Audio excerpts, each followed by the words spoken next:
Bismillahirrahmanirrahim and Assalamu alaikum. Welcome to Online Practical Academy. My name is Amir and today we will study the last lecture of Coulomb's law, that is charges are in triangle. My dear students, sometimes हमसे पूछा जाता है, let's say for example आपके पास इस तरह की questions भी आ सकते हैं कि magnitude and sign of charges are same and all charges are kept at the vertex of the equilateral triangle. Sometimes बेटा आपसे पूछा जाता है कि हमारे पास 3 इक्वल चार्जेस हैं. लेट्स से यहां पर ये है प्लस क्यू, यहां पर है दूसरा प्लस क्यू और तीसरा प्लस क्यू. हमारे पास 3 इक्वल चार्जेस हैं और इसको हमने इक्विलेटरल ट्राइंगल के वर्टेक्स के ऊपर रख दिया है. तो बताइए कि अगर मैं लेट से इस चार्ज के ऊपर नेट फोर्स को फाइंड आउट करना चाहूं, so what will be the net force on this charge, what will be the net force on this charge and what will be the net force on this charge. अब हो सकते हैं ये चीज आपको मुश्किल लग रही हो, लेकिन ये काफी सिंपल है. मैं इसका शॉर्टकट आप स्टूडेंट्स को बता देता हूं, 2 सेकंड में आप इसको सॉल्व करवा लेंगे. लेकिन इससे पहले हम रिजल्टेंट ऑफ 2 वेक्टर्स को स्टडी कर देते हैं. लेट्स से फॉर एग्जांपल एक बॉडी के ऊपर 2 फोर्सेस लग रही हैं. लेट्स से ये फोर्स ए है और this is force B. Okay, let's say this is force A, this is B and this is let's say force A. अब अगर मैं आप स्टूडेंट से ये क्वेश्चन करूं कि what will be the resultant force, तो बेटा 2 वेक्टर्स का रिजल्टेंट को फाइंड आउट करने के लिए मैं आप स्टूडेंट्स को एक शॉर्टकट तरीका बता रहा हूं. एक तरीका तो ये था ना कि आप इसको हेड टू टेल रूल की मदद से ऐड कर ले.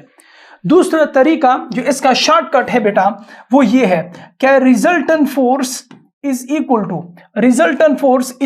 टू एफ ए फोर्स का square plus F B force का square plus F A plus 2a F B cos theta, और यहां पर आपके पास इसके ऊपर अंडर रूट आ जाएगा. मैं दोबारा बेटा आपको ये फार्मूला फोर्स के बजाय मैं लेट से 2 वेक्टर फॉर्म में आपको शो करवा देता हूं. लेट से बेटा आपके पास एक बॉडी है या 2 वेक्टर्स हैं. लेट से this is vector A and this is vector B, या let's say this is vector A and B. तो if you want to find the resultant, तो resultant वेक्टर को कैसे फाइंड आउट किया जाएगा? a square plus b square plus 2ab cos theta. इस फार्मूले की मदद से आप इन दोनों फोर्सेस का जो रिजल्टेंट वेक्टर है वो फाइंड कर सकते हैं. अगर आपको magnitude of 2 vectors and the angle between the 2 vectors वो गिवन हो, अगर ये गिवन हो, वैल्यू आपको पता हो, तो आप इस शॉर्टकट फार्मूले की वजह से इन दोनों वेक्टर्स के दरमियान रिजल्टेंट फोर्स फाइंड कर सकते हैं. अब यहां पर ये फार्मूला मैं आपको क्यों शो करवा रहा हूं? बिकॉज फोर्स एक वेक्टर क्वांटिटी है और 2 फोर्सेस को हम इस फार्मूले की मदद से ऐड कर सकते हैं. कैसे? आइए मिलकर स्टडी कर लेते हैं. So charges in equilateral triangle, sometimes जो चार्जेस होते हैं वो इक्विलेटरल ट्राइंगल के वर्टेक्स के ऊपर पड़े होते हैं. अब इसमें केस नंबर 1 ये है कि आपके पास 3 चार्जेस हैं, 3 का मैग्नीट्यूड भी सेम है और तीनों का जो नेचर है वो भी सेम है, और इसके दरमियान जो डिस्टेंस है, लेट्स से आप इसको डी कंसिडर कर ले या आर कंसिडर कर ले, तो डिस्टेंस जो है वो सब का सेम है, चार्जेस भी सब के ऊपर सेम है. अब यहां से force acting on any charge, इसका जो शॉर्टकट है वो अपने पास नोट कर दीजिए. अगर आपसे क्वेश्चन करे कि what will be the net force on this charge, तो √3 multiply by force, √3 multiply by force. Okay, अब यहां से इस चीज का मतलब क्या हुआ? देखिए फोर्स हमेशा बराबर होती है k q1 q2 divided by r square. तो यहां से देखिए अगर आप चाहते हैं कि इस फोर्स के ऊपर, इस चार्ज के ऊपर कितना फोर्स लग रहा है, तो आपने क्या करना है, आपने कोई भी 2 चार्जेस लेने हैं, k q1 जो कि यहां से देखिए यहां पर q तो सबका सेम है ना, तो इसलिए q1 और q2 के बजाय मैं लिख सकता हूं कि k q square divided by r square is equal to f. तो f की वैल्यू आपके पास इस फार्मूले से आ जाएगी. फिर आप f की वैल्यू इस फार्मूले में पुट करेंगे तो आपके पास force acting on any charge आ जाएगा. ठीक है. अब अगर लेट्स से फॉर एग्जांपल मुझसे कोई क्वेश्चन करे कि बताओ भाई इस चार्ज के ऊपर नेट फोर्स को फाइंड आउट किया जाए, तो याद रखें कि इस चार्ज के ऊपर 2 फोर्सेस लग रही है. एक ये फोर्स लगा रहा है जो इस डायरेक्शन में फोर्स अप्लाई कर रहा है, और दूसरा चार्ज इसको, देखिए ये भी पॉजिटिव है तो ये इसको इस डायरेक्शन में इसके ऊपर फोर्स अप्लाई कर रहे हैं। अब एक फोर्स इस डायरेक्शन में लग रहा है और दूसरा फोर्स इस डायरेक्शन में लग रहा है। Now we have to find the resultant force. तो इस रिजल्टेंट फोर्स को फाइंड आउट करें कि इसके ऊपर नेट फोर्स कितना लग रहा है, बिकॉज दो फोर्सेस लग रही है ना। जब दो फोर्सेस लगेगी तो you have to find the resultant, you have to find the net force. Net force किसके बराबर होगा, जब आप इन दोनों का रिजल्टेंट फोर्स फाइंड आउट कर लेंगे। तो शॉर्टकट तरीका इसका क्या है बेटा, शॉर्टकट तरीका इसका ये है कि अंडर रूट के साथ मल्टीप्लाई किया जाए एफ को कैसे फाइंड आउट करेंगे, क्या q square divide by r square. अब ये फार्मूला कहां से आया हुआ है, आइए मैं आप स्टूडेंट्स को डिराइव कर देता हूं, ठीक है। तो देखें लेट्स से यहां पर एक चार्ज है और इसके ऊपर एक इस डायरेक्शन में रिपल्सिव फोर्स लग रहा है, दूसरा इस डायरेक्शन में फोर्स लग रहा है, बिकॉज ये भी प्लस क्यू चार्ज है और ये भी प्लस क्यू चार्ज, और इनके दरमियान जो डिस्टेंस है वो डी है। तो इसके ऊपर जो फोर्स लग रहा है उसको मैं एफ का नाम दे देता हूं। इसके ऊपर ये जो फोर्स है ये भी एफ के बराबर होगा, बिकॉज फोर्स तो सेम लग रहा है ना, बिकॉज डिस्टेंस भी सेम है और चार्जेस भी सेम है। तो ये चार्ज जितना फोर्स अप्लाई कर रहे हैं वो एफ है, ये चार्ज जितना फोर्स अप्लाई कर रहे हैं वो भी एफ है। We have to find the resultant net force. तो देखिए इक्विलैटरल ट्राइंगल के यहां पर ये जो एंगल्स होते हैं वो सारे के सारे 60 होते हैं। अच्छा मैथ्स में एक थ्योरम है कि यहां पर अगर ये एंगल 60 है तो फिर ये भी 60 हो जाएगा। बस सिंपल सी बात है, इसकी डेरिवेशन हम नहीं करेंगे लंबे चौड़े थ्योरम से, ठीक है बेटा। तो we have to find the resultant force. तो रिजल्टेंट फोर्स बेटा बराबर होगा, जो इससे पहले मैंने आपको अब स्टूडेंट्स को फार्मूला बताया था, ठीक है। तो यहां पर आ जाएगा F square plus 2f खाजो 60 degree, ठीक है। तो यहां पर आ जाएगा 2f स्क्वायर, ये दोनों ऐड हो जाएंगे, प्लस 2f स्क्वायर और cos 61 और 2 के बराबर होती है, तो 2 के साथ कट हो जाएगा। तो यहां पर ये दोनों ऐड हो जाएंगे कि 2f square plus f square under root 2, ये बराबर हो जाएगा 3f स्क्वायर, ये बराबर होता है अंडर रूट 3 इंटू f, ठीक है। So this is the resultant force. So if you want to find the resultant force, अब बेटा इस फार्मूले की मदद से, इस शॉर्टकट की मदद से under root 3 multiply by F, इस फार्मूले से आप इसको फाइंड कर सकते हैं। अब ये एक केस हो गया। दूसरा केस अगर इस तरह बेटा आ जाए कि magnitude of charges are equal but opposite in nature. अब लेट से फॉर एग्जांपल ये प्लस है, ये भी प्लस क्यू है और ये आपके पास माइनस क्यू है, ये आपके पास माइनस क्यू है। तो अब अगर आपसे माय डियर स्टूडेंट्स क्वेश्चन पूछे कि बताओ भाई इस चार्ज के ऊपर इस चार्ज के ऊपर कितना फोर्स लग रहा है, इस चार्ज के ऊपर कितना फोर्स लग रहा है। तो देखिए इसके ऊपर दो बॉडीज फोर्स अप्लाई कर रही है, दो चार्जेस फोर्स अप्लाई कर, एक चार्ज इसको इस डायरेक्शन में अट्रैक्ट कर रहा है और दूसरा इसको इस डायरेक्शन में अट्रैक्ट कर रहा है। दोनों के दरमियान एंगल कितना है, थीटा मेरे पास है बेटा 60 डिग्री, थीटा जो है वो 60 डिग्री है। जब दो वेक्टर्स के दरमियान एंगल 60 डिग्री हो तो इसका रिजल्टेंट किसके बराबर होगा, तो बेटा इसका जो रिजल्टेंट फोर्स है वो under root 3 multiply by F के बराबर होगा, जो इससे पहले मैंने प्रूव करवा दिया, ठीक है। तो यहां पर जो फोर्स लग रहा है वो एफ है, यहां पर जो फोर्स लग रहा है वो भी एफ है। एंगल कितना है, एंगल 60 डिग्री है। जब एंगल 60 डिग्री होता है तो रिजल्टेंट फोर्स आप बेटा इस फार्मूले की मदद से इसको फाइंड आउट कर सकते हैं, ठीक है।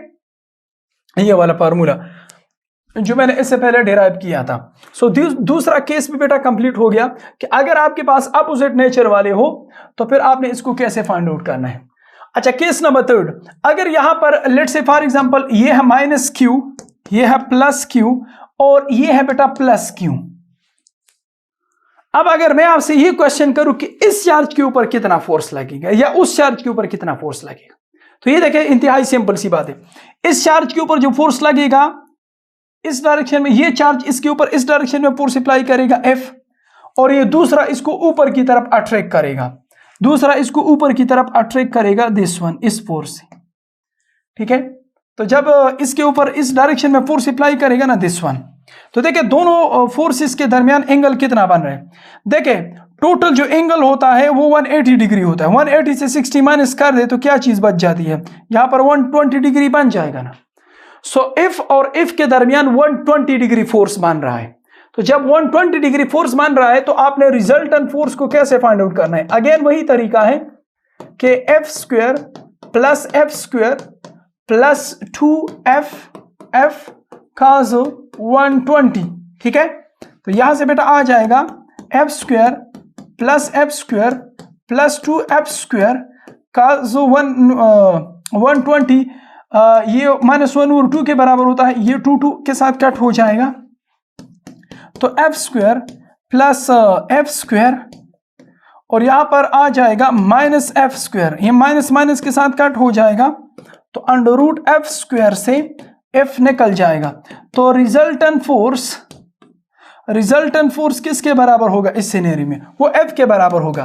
तो F resultant force is equal to F, और एफ को कैसे फाइंड कर सकते हैं, k q square divided by r square, जो अभी इससे पहले मैंने स्टूडेंट्स को शो करवाया था। तो इस सिनेरियो में जो इस चार्ज के ऊपर जो फोर्स लगेगा वो फोर्स किसके बराबर होगा, वो k q square divided by r के बराबर होगा स्क्वायर, ठीक है। तो ये शॉर्टकट आप स्टूडेंट्स ने इसको इस तरह याद करने हैं, बल्कि इसकी जो डेरिवेशन है वो आप स्टूडेंट्स ने सीखनी है कि किस तरह ये चीजें वर्क डन कर रही हैं, ठीक है। ओके बेटा, आखिरी टॉपिक है that is principal of superposition. The principle of superposition state that every charge in space create an electric field at a point independent of the presence of other charges in that medium. My dear students, ये एक इंतहाई simple सा concept है लेकिन important बहुत ज्यादा है। My dear students, according to this concept, let's say for example आपके पास एक चार्ज है, so sorry for that,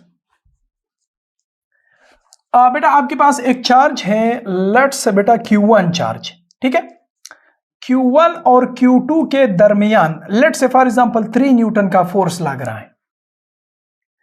अब लेट से आपने एक तीसरा चार्ज ले आया और Q3 चार्ज को यहां पर रख दिया, तो दूसरे चार्ज लेट से ये भी पॉजिटिव है, ये भी पॉजिटिव और ये भी पॉजिटिव, जब दो चार्जेस पड़ी हुई थे सो दोनों के दरमियान 3 न्यूटन का फोर्स था।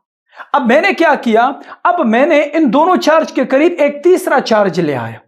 क्या ये तीसरी चार्ज लाने के बाद जो पहले दो चार्जेस के दरमियान जो फोर्स था, क्या वो उसमें कमी आएगी या ज्यादा आएगी या क्या होगा? तो याद रखें कि इस चार्ज के इर्द गिर्द जो इलेक्ट्रिक फील्ड बन रहा था, या ये चार्ज पहले 3 न्यूटन फोर्स अप्लाई कर रहा था, तो इस चार्ज लाने के बाद फिर भी ये 3 न्यूटन फोर्स अप्लाई करेगा, इसमें कोई कमी पेशी नहीं आएगी। ये याद रखें कि अब ये Q1 चार्ज Q3 के ऊपर भी फोर्स अप्लाई करेगा और Q2 भी Q3 के ऊपर फोर्स अप्लाई करेगा। तीसरे चार्ज, या लेट से आपने यहां पर एक और चार्ज भी लिया है, चौथा चार्ज भी आप ले आए, यहां पर Q4 भी आप ले आए, चले जी। Q4 चार्ज भी लाने के बाद कोई भी फर्क इसके ऊपर नहीं पड़ेगा। तो जितना मर्जी चार्जेस आप इसके करीब ले आइए, इन दोनों के दरमियान जो फोर्स ऑफ अट्रैक्शन या रिपल्शन है they will be remain constant, ये सेम रहेगा, दोनों सेम फोर्स अप्लाई करेंगे। जब तक आप मीडियम को चेंज नहीं करोगे तब तक दूसरे चार्ज लाने से कोई फर्क नहीं पड़ेगा, ये याद रखिए हमेशा, ठीक है बेटा। This is called principal of superposition, कि आपके पास एक रीजन में अगर एक चार्ज एक इलेक्ट्रिक फील्ड प्रोड्यूस कर रहा है तो दूसरे चार्ज लाने के बाद उसके जो इलेक्ट्रिक फील्ड की स्ट्रेंथ है उसके ऊपर कोई फर्क नहीं आएगा, ठीक है। So this is all about the principle of superposition, ठीक है। So my dear students, I hope कि आप स्टूडेंट्स को कूलम्स लॉ अब 100% सब समझ आ चुका होगा। काफ़ी डिटेल के साथ मैंने स्टूडेंट्स को एमसीक्यूज भी सॉल्व करवाए हैं, जाइए ऐप में और वहाँ पर प्रैक्टिस एमसीक्यूज को सॉल्व करवाइए। आई होप कि आप स्टूडेंट्स को समझ आ चुका होगा। See you in the next class. अस्सलाम वालेकुम।